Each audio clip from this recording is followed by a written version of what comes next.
Hello students, welcome to my channel Bal Shiksha world. आज कल हम लोग पढ़े थे सेंटेंस के टाइप के बारे में और हम लोगों ने जाना था कि सेंटेंस को कितने ग्रुप्स में हम लोग बांट सकते हैं। और हम बताए भी थे कि हम टोटल सेंटेंस को 3 ग्रुप में मेनली बांट सकते हैं, जिसमें पहला ग्रुप में बताए थे, पहला वाला हम बताए थे इन्फॉर्मेशन गिविंग सेंटेंस, दूसरा था एक्शन शोइंग सेंटेंस और तीसरा था अदर स्पेशल स्ट्रक्चर वाले सेंटेंस। ठीक है, तो हम लोग आज जो है सो पहले वाले का बात करेंगे, इन्फॉर्मेशन गिविंग सेंटेंस। आखिर इसको हम लोग इन्फॉर्मेशन गिविंग सेंटेंस क्यों कहते हैं। ठीक है, तो इन्फॉर्मेशन गिविंग सेंटेंस को अच्छे तरीके से समझने के लिए हम लोग कुछ उदाहरण का लेकर के समझेंगे। ठीक है, सबसे पहले इसके स्ट्रक्चर के बारे में जानते हैं कि आखिर ये किस स्ट्रक्चर पर बनता है। इसका स्ट्रक्चर होता है subject plus helping verb plus object. Object में मोस्टली नाउन, प्रोनाउन या फिर एडजेक्टिव, यही तीनों मोस्टली आता है ऑब्जेक्ट के रूप में। ठीक है, तो यहाँ से हम लोग को नाउन के बारे में थोड़ा सा जानना जरूरी होगा। किसी भी नाम को क्या कहते हैं? नाउन। और यहाँ थोड़ा प्रोनाउन के बारे में, प्रोनाउन किसे कहते हैं? तो नाम के बदले में जो वर्ड का इस्तेमाल होता है उसको हम लोग बोलते हैं प्रोनाउन। एडजेक्टिव क्या है? तो नाउन या फिर प्रोनाउन का जब कोई खासियत बताया जा रहा है तो उसको हम लोग बोलते हैं, उस वर्ड को बोलेंगे प्रोनाउन। नाउन या फिर प्रोनाउन के खासियत बताने वाले वर्ड को क्या बोलेंगे?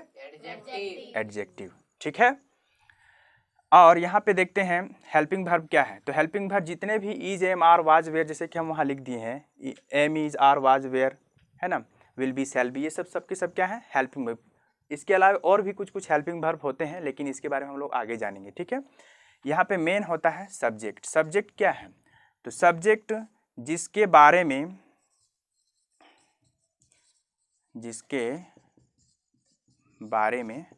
बात किया जाता है, बात किया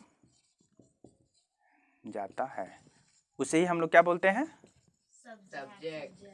सब्जेक्ट कहते हैं। ये क्या हुआ भाई जिसके बारे में बात करें? इसके बारे में थोड़ा सा एक उदाहरण के रूप में हम लोग लेकर के समझते हैं। जैसे कि वह एक ईमानदार आदमी है। ठीक है, यहाँ पे हम एक सेंटेंस लिखे हैं, वह एक ईमानदार आदमी है। इसका ट्रांसलेशन कैसे हो जाएगा? हम थोड़ा देर बाद बताएंगे ट्रांसलेशन कैसे होता है, लेकिन अभी फिलहाल समझा रहे हैं सब्जेक्ट के बारे में। तो he is an honest man. ठीक है, तो यहाँ पे देखो, सबसे पहले किसके बारे में बात किया जा रहा था? कौन ईमानदार आदमी है? वह ईमानदार आदमी है। ठीक है, जिसके बारे में बात होता है, जिसके बारे में कुछ जानकारी मिलती है, जिसके बारे में इंफॉर्मेशन दिया जा रहा है, उसी को हम लोग क्या बोलते हैं? सब्जेक्ट बोलते हैं। उसी को हम लोग क्या बोलेंगे? सब्जेक्ट। ये तो मेरा हेल्पिंग वर्ब हो गया। और यहाँ पे वो मेन जो है सो क्या हुआ? आपका प्रोनाउन हो गया। मेन क्या है? प्रोनाउन। और ये ऑनेस्ट क्या हुआ? तो एडजेक्टिव हो गया। ठीक है, मेन का खासियत बता रहा ना कि आदमी जो है सो कैसा है? ऑनेस्ट है, उसके बारे में विशेषता बतला रहा है, इसीलिए क्या कहलाया? एडजेक्टिव। इसीलिए हम बताए थे कि ऑब्जेक्ट की जगह पे नाउन, प्रोनाउन या फिर एडजेक्टिव आ सकता है। आप लोग समझ में आ गया? ठीक है, तो एक दो और जो है सो हम लोग एग्जाम्पल लेकर के देखते हैं। तो क्या हो जाएगा? I am a boy. ठीक है, यहाँ पे ध्यान दो, क्योंकि हम सब्जेक्ट में आई फट से क्यों लिख दिए? क्योंकि यहाँ पे मैं के बारे में बात हो रहा था, इसीलिए हमको पता चल गया कि आई क्या है? एक सब्जेक्ट है। यहाँ पे तुम विद्यार्थी हो, किसके बारे में बात हो रहा है? तुम के बारे में, तो तुम क्या हो जाएगा? सब्जेक्ट। और तुम का इंग्लिश क्या होता है? You are a student. ठीक है, समझ में आ रहा है ना? और यहाँ पे क्या, हम लोग बहादुर हैं, किसके बारे में बात हो रहा है? किसके बारे में जानकारी मिल रहा है? हम लोग के बारे में। तो हम लोग क्या हुआ यहाँ पे? सब्जेक्ट। तो वी, और वी के साथ लगता है are, we are brave.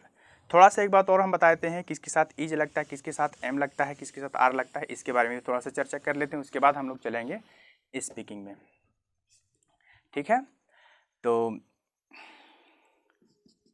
Is का इस्तेमाल he, she, it, name, singular number. Singular number मतलब एक ठो ही नाम होना चाहिए, ठीक है। इसके साथ इज का, इन सभी के साथ इज का इस्तेमाल होता है। और बचा आर। आर के साथ यू, वी, दे और प्लूरल नंबर, इन सब के साथ आर होता है। प्लूरल नंबर मतलब एक से अधिक नाम। जैसे बोल रहे हैं बहुत राम और श्याम लड़के हैं, ठीक है, राम और श्याम अच्छे लड़के हैं, तो यहाँ पे 2 ठो नाम हुआ ना, एक से अधिक नाम हो गया ना, तो यहाँ पे क्या हो जाएगा, प्लूरल नंबर है, इसीलिए यहाँ पे हम लगाएंगे आर का इस्तेमाल होगा। तो यू के साथ भी आर होता है, वी के साथ भी आर, दे के साथ भी आर और प्लूरल नंबर के साथ भी आर होता है। उसके बाद बचता है एम। एम हमेशा आई के ही साथ ही इस्तेमाल होता है, सिर्फ और सिर्फ एक ठो इसका थी है। तो अभी हम लोग यहाँ पे देख रहे हैं, जितना भी हम अभी बताएं इसमें आप इंग्लिश नहीं बोल पाएंगे। इंग्लिश एक ही शर्त पर आप बोल पाएंगे, जब आप इसको बोलने का प्रैक्टिस करेंगे तो, ठीक है। और सबसे बड़ा चीज़ होता है कि स्टूडेंट जो है सो इंग्लिश सीखना तो चाहता है, लेकिन वो कभी प्रैक्टिस ही नहीं करता है बोलने का, ठीक है। इसीलिए इंग्लिश सीखने के लिए सबसे ज़रूरी चीज़ क्या है, प्रैक्टिस, उसको बोलने का प्रैक्टिस। उसको बोलेंगे कैसे, उसके लिए हम अभी यहाँ पे लिख करके रखे हैं, क्या क्या है इसको हम अभी समझा देते हैं, उसके बाद हम लोग तुरंत प्रैक्टिस करेंगे। देखो यहाँ पे हम लोग को सब्जेक्ट फाइंड आउट करना है, कोई भी सब्जेक्ट ले लेना, I, we, you, they, he, she, it, name, my father, his father, your brother, इस तरीके कुछ भी चीज़ यहाँ पे हम लिख करके और उसमें हेल्पिंग वर्ब का इस्तेमाल करेंगे। और अभी हम लोग अभी तुरंत देखे हैं कि हेल्पिंग वर्ब कौन सा हेल्पिंग वर्ब कहाँ लगता है, और इधर हम कुछ एडजेक्टिव और नाउन भी लिख दिए हैं, उसका इस्तेमाल करके जो है सो हम लोग करते हैं। जैसे कि अगर मान के चलो हम यहाँ पे लिख दिए आई, क्या लिख दिए, आई, इसके साथ हमको क्या करना पड़ेगा, आई के साथ हम तो जानते हैं, भी जस्ट बताएं कि एम का इस्तेमाल होता है, तो आई एम बिजी, सेंटेंस बन गया। उसी तरीके से क्या होगा, आई am mad, I am kind, I am honest, I am intelligent, ठीक है। अब यहाँ पे हम कोई भी सब्जेक्ट धर दें, अगर यू धर दें तो यहाँ पे सेंटेंस बन जाएगा ऑटोमेटिक मेरा, ठीक है। जैसे कि you are busy, you are mad, you are kind, you are intelligent, ठीक है। इसी तरीके से हम और भी लिख सकते हैं, जैसे कि he is busy, he is mad, he is kind, he is honest, ठीक है। और इसका हिंदी क्या हो जाएगा, जस्ट अभी हम प्रैक्टिस करेंगे तो समझ में आ जाएगा, ठीक है। तो हम अभी आप लोग को पहले इंग्लिश में बोलते हैं, आप लोग उसका हिंदी में बताना है, उसके बाद फिर हम हिंदी में बोलेंगे, आप लोग को इंग्लिश में बताना। इस तरीके से क्या हो जाएगा कि आपको प्रैक्टिस हो जाएगा बहुत सारा बोलने का, ठीक है। तो सबसे पहले जो है सो आई से स्टार्ट करते हैं, तो आप लोग बोलिएगा साथ में, बोलो, I am busy, I am mad, I am kind, I am honest, I am intelligent, I am healthy, I am poet, you are artist, you are singer, you are engineer, you are leader, you are foolish, you are wise, he is naughty, वह नटखट है, naughty का नटखट होता है। He is magician, he is a student, he is thief, he is beautiful, यहाँ पे गलत हो गया, ठीक है। यहाँ ध्यान रखना है, ब्यूटीफुल और हैंडसम दोनों हम लिखे हुए हैं, ठीक है। ब्यूटीफुल और ऑलवेज क्या किसके साथ लगता है, सी के साथ, यानी कि यहाँ पे जब भी 2 ठो जेंडर होते हैं, एक होता है फेमिनिन जेंडर, एक होता है मास्कुलिन जेंडर। फेमिनिन जेंडर मतलब हो गया स्त्रीलिंग, मास्कुलिन जेंडर मतलब हो गया पुल्लिंग, ठीक है।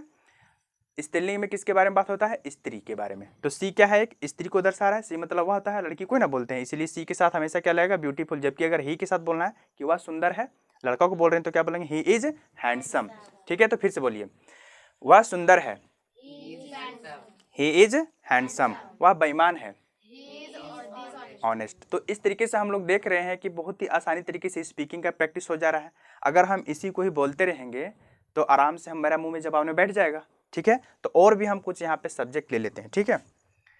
ये क्या है, यहाँ पे हम कुछ कुछ सब्जेक्ट्स लिखें। और भी सब्जेक्ट अगर आप लोग लिखना चाहें तो कुछ भी, माई फादर लिख सकते हो, आवर मदर लिख सकते हो, योर ब्रदर लिख सकते हो। तो इस तरीके की जितना मनचाहा सेंटेंस लिख करके आप यहाँ पे अलग अलग तरीके का सेंटेंस आसानी से बना सकते हैं और इसको बोलने का भी प्रैक्टिस कर सकते हैं। ठीक है, तो एक बार और हम लोग कर लेते हैं और उसके बाद जो है सो आगे चलते हैं। तो बोलो, मेरे पिताजी व्यस्त हैं, मेरे पिताजी पागल हैं, मेरे पिताजी दयालु हैं, मेरे पिताजी ईमानदार हैं, मेरे पिताजी तेज हैं, मेरे पिताजी स्वस्थ हैं, मेरे पिताजी कवि हैं। अगर एक वर्ड एक घुसा दें तो उसमें आपको लोग को बोलना है ए। जैसे कि मेरे पिताजी एक गायक हैं, my father is a singer. ठीक है, मेरे पिताजी एक नेता हैं, मेरे पिताजी एक मूर्ख हैं, मेरे पिताजी बुद्धिमान हैं, मेरे पिताजी नटखट हैं, मेरे पिताजी जादूगर हैं। उसी तरीके से हम लोग देखते हैं वी, यानी कि इसका मतलब क्या होता है, हम लोग। ठीक है, वी का मतलब क्या होता है, हम लोग। इससे करते हैं, हम लोग थके हैं, हम लोग सुंदर हैं, हाँ, हम लोग बेईमान हैं, हम लोग गायक हैं। ठीक है, इस तरीके से सबका कर लेंगे। ठीक है, अब हम लोग आगे देखते हैं राम के साथ। राम व्यस्त है, राम पागल है, राम ईमानदार है, राम स्वस्थ है, राम कवि है, राम एक कलाकार है, राम एक गायक है, राम एक अभियंता है, राम एक नेता है, राम एक जादूगर है। सीता और गीता व्यस्त हैं, बिजी आर। ठीक है, सीता और गीता दयालु हैं, हाँ, सीता और गीता ईमानदार हैं, सीता और गीता तेज हैं, सीता और गीता गायक हैं, सीता और गीता चोर हैं, सीता और गीता पागल है, सीता और गीता कलाकार है। ठीक है, तो यहाँ पे देख रहे हैं बहुत ही आसानी तरीके से हम लोग इंग्लिश बोल पा रहे हैं, बस कुछ देर के मेहनत से।